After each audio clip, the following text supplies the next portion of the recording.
natural barrier between coast and highlands. So somebody asked before if these are Andes, sort of subdivision of the mountain range. That's why we don't have those high volcanoes, maybe snow-covered. But here, this is so different from rainforest in many ways because of the position. This is a steep forest, as you realize in while we were driving, up and down all the time. Rainforest is a sort of flat forest. Vegetation is pretty much the same in both cases, so epiphytes all around. Air plants that are growing in a different tree, a host tree, not harming it, but neither giving it any benefit. So it's just commensalists, both the species living together. In that case, you will see a lot of mosses, a lot of ferns, bromeliads, orchids, a lot of things. So every tree is carrying a lot of stuff with it. And the position here is perfect for epiphytes because they can find moisture from clouds and sunlight, so they can survive. In the case of rainforest that you will see tomorrow, competition there is harder because all trees are growing at the same level at the same time, so it's a denser vegetation. In that case, they almost kill each other to survive. Here is the friendly version of rainforest. What we have in front is maybe the middle level of trunks. In front we have canopy, but behind us we have roots.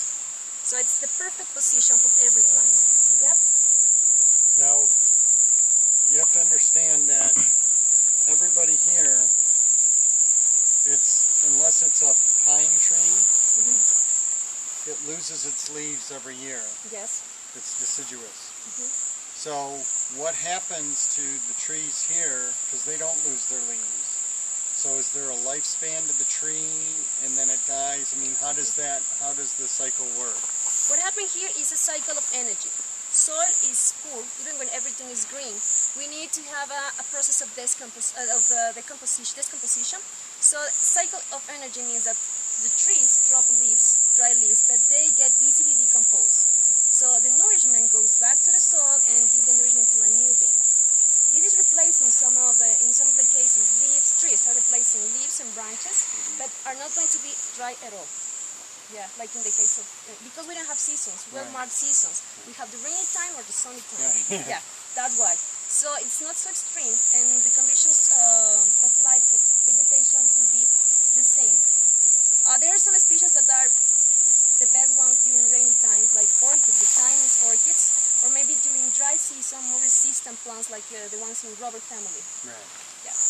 You have rubber trees in the cloud forest? Related. In cloud forest, no. No. Just related, like flusha in rainforest. We'll see some, I think. Rubber trees? Rubber trees. Yeah. Or rubber tree. Okay, let's start.